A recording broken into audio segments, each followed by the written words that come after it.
Retro ஆன்மீக நேயர்களுக்கு வணக்கம். தொடர்ந்து ஆன்மீக ரீதியாவும், ஜோதிட ரீதியாவும் நெறைய விஷயங்கள் பார்த்துட்டு இருக்கோம். அதுல இன்னைக்கு நம்ம யார சந்திச்சு பேச போறோம்னா, மகரிஷி பிரம்மஸ்ரீ ராம்ஜி பரமஹம்சர். அவர சந்திச்சு நெறைய விஷயங்கள் கேட்டு தெரிஞ்சுக்கலாம் வாங்க. வணக்கம் சார். வணக்கம் வணக்கம். புத்தாண்டு ராசி பலன் 2026 அத பத்தி நம்ம பார்க்க போறோம் சார். 2025ல நெறைய பேருக்கு நெறைய விஷயங்கள் நல்ல விதமா நடந்தது. நெறைய பேருக்கு நெறைய விஷயங்கள் அவங்க எதிர்பார்த்த விஷயங்கள்லாம் நடக்கல. இந்த 2026வது வருடம், அதாவது பொறக்க போற 2026வது வருடம் எல்லாருக்கும் எப்படி இருக்கும்னு சொல்லுங்களேன்? 2026 ஒரு பெரிய வசந்தங்களோடு தான் பிறக்கப் போகிறது. காரணம் என்னவென்றால், இந்த வருடம் மத்த எந்த வருடங்களிலும் இல்லாத ஒரு புதிய விஷயம், குரு பகவான் உச்சமாகிறார். கடகராசியிலே 12 வருடத்திற்கு ஒரு முறை மட்டுமே உச்சமாகக்கூடிய குரு பகவான் இந்த வருடம் 2026ல உச்சமாகிறார். ஒரு உச்சம் பெறுவதால் என்ன அப்படின்னா, நல்லோர் ஒருவர் உளரேல் அவர் பொருட்டு எல்லோருக்கும் பெய்யும் மழைன்னாங்க. அந்த மாதிரி குரு பகவான் உச்சம் பெற்றா எல்லாருக்கும் நன்மை. அதில் இவருக்கு அவருக்குன்னெலாம் கிடையாது. அதனால் அதுதான் பெரிய விஷயம். ரெண்டாவது 2025ல் நிறைய டிஸ்ட்ராக்ஷன்ஸ். சனி வக்கரமானார். மே மாதம் வந்த பயிற்சிகளுக்கு அப்புறம் இவர் எதுக்கு வக்கரமானார் தெரில, இவர் எதுக்கு அதிச்சாரமானார்னு தெரில, குழப்பத்திலே வச்சுருந்தாங்க. 2026ல் சனி பகவான் வக்ர நிவர்த்தி அடைஞ்சு நார்மலாக இருக்கார். குரு பகவான் அதே மாதிரி உச்சம் பெற்ற அதி பலன்களை தரப்போகிறார். ராகு கேது டிசம்பர் 6ஆம் தேதி மகரத்துக்கு பெயர்கிறார்கள். ராகு மகரத்திற்கும் கேது கடகத்துக்கும் வருகிறார். டிசம்பர் 6ஆம் தேதிக்கு அப்புறம் குரு கேது காம்பினேஷன் கோடீஸ்வர யோகமெல்லாம் இந்த இயர் எண்டில் உருவாக போகுது எல்லாருக்கும். அவ்வகையில் இந்த வருடமே ஒரு பிரமாதமான வருடம்னா அது மிகையாகாது. ராசி ரீதியாக 12ஆம் இடத்துல குரு கேது காம்பினேஷனோட ஒரு கோடீஸ்வர யோகம் உருவாகிறது.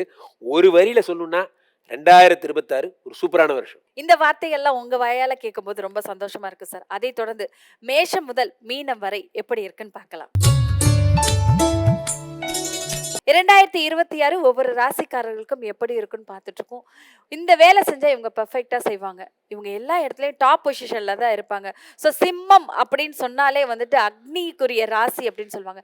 சிம்ம ராசிக்காரர்களுக்கு இந்த 2026ஆம் வருடம் எப்படி இருக்கும்? இப்படி சொல்லியே தான் சிம்மராசிக்காரர்கள் உண்மையிலேயே இதை கேட்டா வருத்தப்படுவாங்க. என்ன சும்மா இயல்பா இருக்க விடுங்கப்பா, எங்க போனாலும் சிங்கம் களை இறங்கிருச்சுல்ல அப்படி சொல்லி சிங்கத்துக்கும் வலிக்கும்பா, பாவம்பா நாங்களும் அப்படிங்கிற மாதிரி. சிங்கத்துக்கும் பசிக்கும், சிங்கத்துக்கும் வலிக்கும். அப்போது சிம்மராசிக்காரர்களை பொறுத்த வரைக்குமே இந்த வருடத்தினோட ஸ்டார்ட்ல 11ஆம் இடத்துல குரு பகவான் இருக்கிறார். இந்த பக்கம் சனி பகவான் அஷ்டம சனியா இருக்காரு. இந்த ஆள் வருஷம் தொடங்குறதுக்கு ஸ்டார்டிங்லேயே 8ஆம் இடத்துல வக்ர நிவர்த்தி அடைந்து அஷ்டம சனி ரெடியா இருக்காரு. சரி, அஷ்டம சனியுடைய வேலையே என்ன அப்படின்னு பார்த்தீங்கன்னா, ஒரு இந்த தங்கத்தை ஒருத்தன் துரத்திட்டே ஒரு பையன் ஓடுவான், பின்னாடியே ஒரு பூதம் ஒன்று ஓடும், துரத்திக்கிட்டே போவாங்க. நடுவில் ஹடில்ஸ் எல்லாம் வரும், ஜம்ப் பண்ணி குதிப்பாங்க, அந்த மாதிரி ஒரு விளையாட்டு வரும். அந்த மாதிரி இவர்களுடைய சிம்மராசிக்காரர்களது அந்த அஷ்டம சனி இருக்கும் பொழுது என்ன ஆகும்னா, வேகமா ஓடுவீங்க, ஒரு முட்டு கட்டி போடுவார், அப்படி ஜம்ப் பண்ணி ஓடணும். இந்த அளவுக்கு நிதானமா ஓடணும். அந்த கட்டையை கவனிக்காம விழுந்தா கீழே தடுக்கி விழுந்துருவீங்க. சனியோட வேலை உட்காந்து இந்த கட்டையை போட்டுட்டே இருக்கிறது தான் வேலை. அந்த மாதிரி பண்ணுவார். ஏன்னா சிம்ம ராசிக்கு ஜென்ம எதிரி அவர் சனி பகவான். வருடத்தினுடைய துவக்கத்துல வருடம் ஃபுல்லாவே சனி இருக்காரு, ட்ராப் பண்ணிட்டே இருப்பாரு. இந்த வருடம் நீங்க சந்திக்க போற மிகப்பெரிய பிரச்சனையே சனியாகத்தான் இருக்கும். ஆனா இதுல நிறைய நல்ல விஷயங்கள் இருக்கு. முதல்ல நல்லது பார்த்துருவோம், அப்புறம் கெட்டது பார்ப்போம். சரி, நல்ல விஷயங்கள் என்னன்னா, 12ஆம் இடத்துல குரு உச்சமாகிறார் ஜூனுக்கு அப்புறம். ஜூனுக்கு முன்னாடி 11ல் இருக்கக்கூடிய குரு பகவான் 5ஆம் பார்வையா உங்களுடைய 3ஆம் இடத்தை பார்க்கிறார், 7ஆம் பார்வையா 5 பார்க்கிறார். வந்த உடனே குழந்தைய கொடுத்துடுறாரு. இந்த குரு பகவான் பொன்னார் மேனியன், சொத்து தங்க நகையா கொடுக்குறார், நகையா கொடுப்பார். அப்போ அடுத்ததாக குரு பகவான் என்ன பண்றாருன்னா, உங்களுடைய 7ஆம் இடத்தை பார்த்துறார். சிம்மராசிக்காரர்களுக்கு 7ஆம் இடம், 7ல் பார்க்கும்போது திருமணத்தை செய்து வைக்கிறார். அதே மாதிரி ஃபாரின் அனுப்புகிறார். இதெல்லாம் நல்ல பார்ட்னர்ஷிப்பை கொடுக்குறார். போன்ற விஷயங்கள்லாம் குரு ஆல்ரெடி ஜனவரி டு ஜூன் இதெல்லாம் பண்ணுறாரு. பேசிக் கம்யூனிட்டிஸ்பாங்கல்ல, அந்த மாதிரி உணவு உடை இருப்பிடம் அந்த மாதிரி விஷயங்கள், கல்யாணம் குழந்தை போன்ற விஷயங்கள்லாம் பேசிக் பிளெஸிங்ஸ் எல்லாம் பண்ணிடுறாரு. பேசிக் பிளெஸிங்ஸ். ஸ்பெஷல் பிளெஸிங்ஸ் என்ன அப்படின்னா, இதை பிளெஸிங்ஸ்னு எடுத்துக்கிறதா எப்படி எடுத்துக்கிறதுன்னு தெரியல. ஏன்னா 12ஆம் இடத்துல உச்சம் பெறுகிறார் குரு. 8 12ல் மறையும் பொழுது விபரீத ராஜயோகம் ஒரு கூட்டாயி ஒரு மாஸ் ஆயிடுறாங்க. திடீர்னு அரசியல் கட்சியில் இருக்கிறவங்க திடீர்னு பெரிய ஆயிடுவாங்க, மீடியாவில் இருக்கிறவங்க திடீர்னு பெரிய ஆயிடுவாங்க.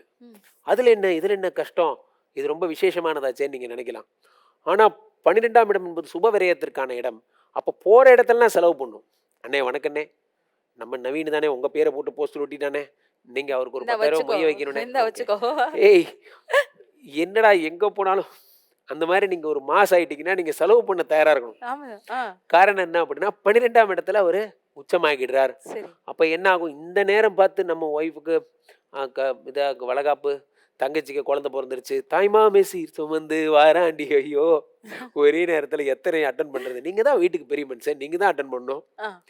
இந்த பெரிய மனுஷன் இப்ப நீங்க சிம்ம ராசியாச்சே. ஆமா ஆகா. ஆமா ஆமா, நான் சிம்ம ராசி இல்ல, நம்ம போய் கடன் கேட்டா நமக்கு எத்து கசிக்கும். ம். அந்த மாதிரி இந்த 12ஆம் இடத்துல குரு பகவான் உச்சமாகும் போது சுபவிரயங்களை கொடுத்துட்டே இருப்பார். ஓகே. எல்லாமே சுபவிரயம் தான். ஆனா நீங்க அதை பண்றதுக்குரிய உங்களுக்கு ஸ்டஃப் இருக்கணும். உங்களுக்கு ம். 12ல இருந்து 5ஆம் பார்வையா 4 பார்க்கிறார். ஆஃப்டர் ஜூன் ப்ரமோஷன் வரும். வேலையில, தொழில்ல. ஆமா ஆமா. Okay, okay. இந்த கம்பெனில என்னை ஏமாத்தி எவ்வளவு நாளா வெறும் அசிஸ்டன்ட் மேனேஜராகவே வச்சிருந்தீங்க, இந்த வருஷமாவது எனக்கு டெப்டி மேனேஜர் கொடுங்கடா அப்படிங்கிற மாதிரி. அடிச்சு புடுங்குற மாதிரி. ஆமா, இந்த வருஷம் ஓகே. உங்களுக்கு நீங்க எதிர்பார்த்தது கிடைச்சிரும். என்ன சிறப்பு. நினைக்கிறீங்களோ அது கிடைச்சிரும். ஓகே. 4ஆம் இடம் என்பது வீடு மாடு மனை. ம். சிம்மராசிக்காரர்களோட நீண்ட நாள் கனவு ஒரு வீட்டுக்கு போறது, ஒரு வீடு வாங்குறது. ம். அந்த சொந்த வீடு எனும் கனவை இந்த வருடம் நிறைவேற்றுகிறார். ஆ, சிறப்பு. இதெல்லாம் எப்போ, அஷ்டம சனியை வச்சுக்கிட்டே.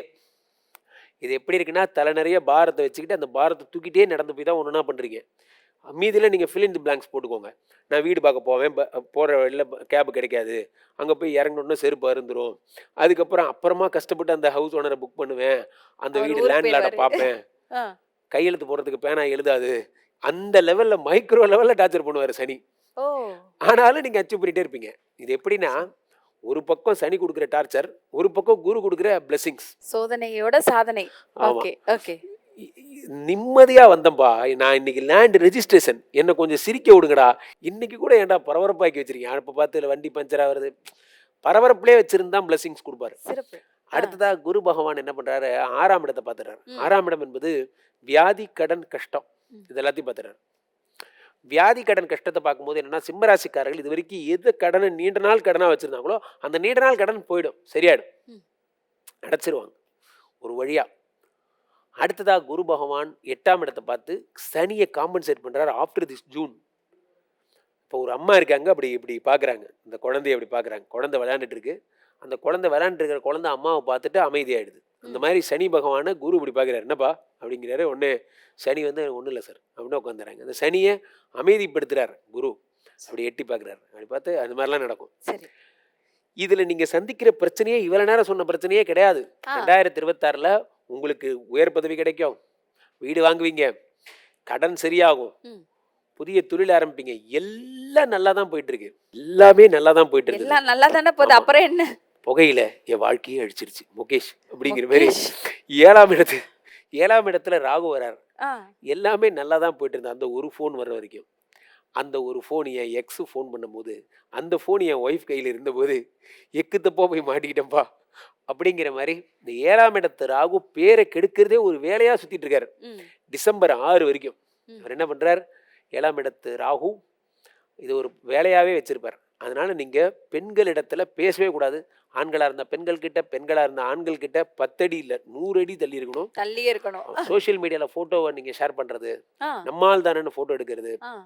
எந்த தப்பும் பண்ணாதீங்க. 7ஆம் இடத்துல ராகு இருக்கும்போது பெயரை கெடுப்பார், குடும்பத்துல டைவர்ஸ் வரைக்கும் போகும். இதுதான் பெரிய பிரச்சனை. சிறப்பு. ஸோ அப்போ ஆப்போசிட் ஜெண்டர் ஆகாது, அதை மைண்ட்ல வச்சுக்கோங்க. ஸோ என்ன விஷயத்துல கவனமா இருக்கணும் அப்படிங்கிறத சொல்லிட்டீங்க. எந்த கடவுளை சிம்மராசிக்காரர்கள் வணங்கினா சிறப்பா இருக்கும்? சாட்சாத் ராகு பெருமானுக்குரிய திருவேற்காடு கருமாரியம்மனை கும்பிடணும். சிறப்பு. இவங்களுக்கு ஒரே ஒரு ஸ்டெராய்டு மட்டும் போதாது, ஸ்டெராய்டு வேணும், ஆன்டிபயாட்டிக் வேணும், விட்டமின் மாத்திரை வேணும், ஒரு 4-5 மாத்திரை போடணும். அந்த மாதிரி மெடிக்கல் ஷாப்பே பக்கத்துல தான் இருக்கணும். ஆ. அந்த மாதிரி இந்த பக்கம் சனிக்காக போயிட்டு பைரவரை வணங்கணும், சனி மாருதி இவர் ஆஞ்சநேயரை வணங்கணும், இந்த பக்கம் 7ல் இருக்கிற ராகு இவருக்காக திருவேற்காடு கருமாரியம்மனை வணங்கணும். இந்த மாதிரி இவங்க 2 பேரையுமே இவங்க கும்பிடணும். ஸோ இவங்க ரொம்ப டிவைனாக இந்த வருஷம் இருந்தாங்கன்னா, கரைபடாத கரங்களா இருந்தாங்கன்னா இவங்களுக்கு எந்த பிரச்சனையும் கிடையாது. Okay. ஏதாவது ஒரு ஷேட்டை பண்ணா மாட்டிப்பாங்க. சிம்மராசிக்காரங்களுக்கு 100க்கு எத்தனை மார்க் சார் கொடுக்கும்? சிம்மராசிக்காரர்களுக்கு 85 மார்க் தரலாம். 85 மார்க். 85 மார்க்ஸ். ஏன்னா அஷ்டம சனி இருக்கும் பொழுது 85 பெரிய ஸ்கோரு. இறைவனர்களால் குரு அந்த சனியை காம்பன்சேட் பண்ணனால இந்த ஸ்கோர் கிடைச்சிருக்கு. அதே மாதிரி நேர்களே, உங்களுக்கு யாராவது பர்சனலா உங்களுடைய சொந்த ஜாதகத்தை பார்த்து உங்களுக்கு நடக்க போற 2026 யோகங்களை பத்தி, புத்தாண்டு பிறக்க போகுது சார், நமக்கு என்ன தரப்போகுது புத்தாண்டு என்று தெரிந்து கொள்ள விரும்புபவர்கள் கீழே போயிட்டு இருக்க 2 நம்பரை அழைத்து என்னோட தொடர்பு பர்சனலாக பேசலாம். அனைவருக்கும் என் இனிய ஆங்கில புத்தாண்டு நல்வாழ்த்துக்கள். Wish you wonderful happy new year 2026. நன்றி.